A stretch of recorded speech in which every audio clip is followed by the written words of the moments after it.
اپنی رضا کو اللہ کے لیے، ومن اتبعنی اور تمام ان لوگوں نے بھی جو میرے تابعداری کرتے ہیں۔ اے نبی ان سے کہو کہ میں اور میرے سارے تابعدار جتنے ہیں انہوں نے اپنی رضامندی اللہ تعالی کے حکم کے تابع بنائی ہے۔ وَقُلْ لِلَّذِينَ اور آپ کہہ دیجئے ان لوگوں سے اوتوا الکتاب جن کو کتاب دی گئی ہے، والأمیین اور امیین بنی اسماعیل کو جن کو اس سے پہلے کتاب نہیں دی گئی تھی۔ تو اللہ فرماتے ہیں اہل کتاب اور بنی اسماعیل دونوں سے کہو اَأَسْلَمْتُمْ کہ کیا تم اللہ تعالی کے سامنے سر تسلیم خم کرتے ہو؟ کیا تم اللہ تعالی کی تابعداری میں تابع ہو؟ فَإِنْ أَسْلَمُوا پس اگر وہ تسلیم ہو گئے اللہ کو، اگر انہوں نے تابعداری کی، فَقَدْ اهْتَدَوْا تو سمجھ لو کہ ہدایت پالیں گے۔ وَإِن تَوَلَّوْا اگر انہوں نے اعراض کیا، فَإِنَّمَا عَلَيْكَ الْبَلَاغُ اللہ فرماتے ہیں پھر تمہاری اوپر تم کسی کے اوپر زبردستی کے ذمہ دار نہیں ہو کہ تم کسی کو ضرور راہ راست پہ لے آؤ، بلکہ فَإِنَّمَا عَلَيْكَ الْبَلَاغُ بلکہ یقیناً تمہاری اوپر صرف پہنچانا ہے۔ وَاللَّهُ بَصِيرٌ بِالْعِبَادِ اللہ اپنے بندوں کو دیکھ رہا ہے۔ تمہاری اوپر پہنچانا ہے، کس چیز کا پہنچانا؟ فضائل اعمال کا پہنچانا نہیں، یہ پیروں فقیروں کا پہنچانا نہیں۔ آج کل جو پنجاب کے اندر بریلویوں کے بارے میں ہمارے دیوبندی پیر اور پنجپیری پیر لوگوں سے کہتے ہیں یہ مشرک ہے، یہ سجدے کرتے ہیں اور خود الہ بنے ہوئے ہیں، خود لوگوں کو اپنے ہاتھ آگے کرتے ہیں، لوگ اس کو چومتے ہیں۔ دیگر پیروں سے لوگوں کو منع کروا کر اپنی خدائی تسلیم کرواتے ہیں۔ جو شرک وہاں ہوتا تھا وہ یہاں بھی ہوتا ہے۔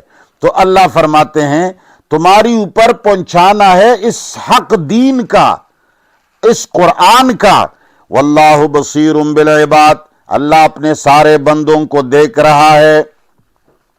ان الذین یقیناً وہ لوگ یکفرون بآیات اللہ جو اللہ تعالی کی آیات اور ان کے قوانین کا انکار کرتے ہیں، جس طرح کہ سارے کے سارے اہل علم نے آج کل اللہ کی آیتوں کا انکار کیا ہے۔ کہاں یہ ذکر ہے کہ پیر کے ہاتھ کو چوم لو؟ کہاں یہ ذکر ہے کہ بھئی شاہ صاحب آ گئے؟ کہاں یہ ذکر ہے کہ یہ میرے پیر ہے، یہ میرے مرشد ہے؟ یہ الفاظ کہاں ہیں؟ تم موحد بن کر، تم اسلامی لبادہ اڑ کر، تم توحید اور سنت کا لبادہ اڑ کر لوگوں کو دیگر پیروں سے، دیگر شرک کے اڈوں سے منع کروانے کے بہانے اپنے گرویدہ بنا رہے ہو، اپنی خدائی تسلیم کروا رہے ہو۔ تو اللہ فرماتے ہیں یہ وہ لوگ ہیں جو میری آیتوں کا انکار کرتے ہیں، باقاعدہ قرآن سے تقاریر کر کر کے لوگوں کو اپنا غلام بنا رہے ہیں، اپنے نعرے لگوا رہے ہیں، خود پہ پولے برسوا رہے ہیں۔ تو اللہ فرماتے ہیں یہ میرے قانون کے منکر ہیں۔ یقیناً وہ لوگ جو انکار کرتے ہیں میرے آیتوں کا، وَيَقْتُلُونَ النَّبِيِّينَ اور قتل کرتے ہیں انبیاء کرام کو بغیر حق نا حق طریقے سے۔ بعض لوگ یقتلونا سے لڑائی اور جنگ مراد لیتے ہیں، بعض لوگ اس سے قتل مراد لیتے ہیں، لیکن اس سے قتل مراد لینے میں کوئی قباحت نہیں ہے، اس لیے کہ انبیاء کرام کو قتل کیا گیا ہے اور یہ غلبے کا منافی نہیں ہے۔ وَيَقْتُلُونَ الَّذِينَ اور قتل کرتے ہیں ان لوگوں کو يَأْمُرُونَ بِالْقِسْطِ جو حکم دیتے ہیں انصاف کے ساتھ۔ قرآن کریم میں خود پیغمبر صلی اللہ علیہ وسلم کے بارے میں جو آیت مبارکہ آئی ہے کہ پیغمبر صلی اللہ علیہ وسلم کے بارے میں ایک آیت ہے کہ فَإِن مَاتَ أَوْ قُتِلَ انقلبتم علی اعقابکم۔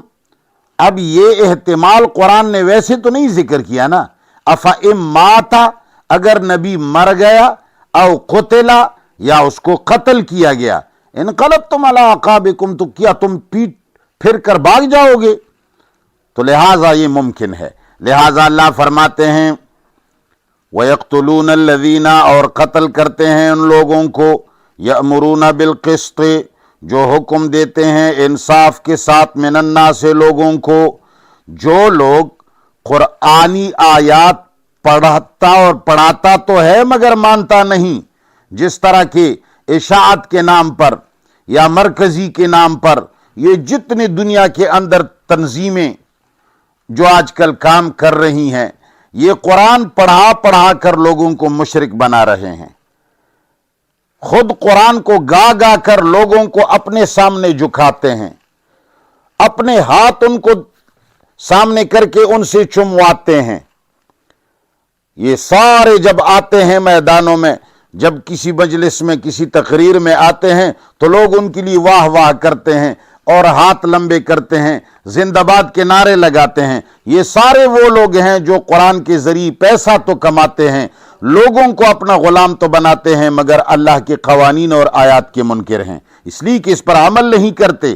تو اللہ فرماتے ہیں جو انبیاء کرام کو بھی قتل کرتے ہیں اور انصاف کے ساتھ حکم دینے والوں کو بھی قتل کرتے ہیں اور ان سے بیکاٹ کرتے ہیں، فبشرہم بعذاب علیم، اللہ فرماتے ہیں ایسے لوگوں کو عذاب علیم سے آگاہ کرو۔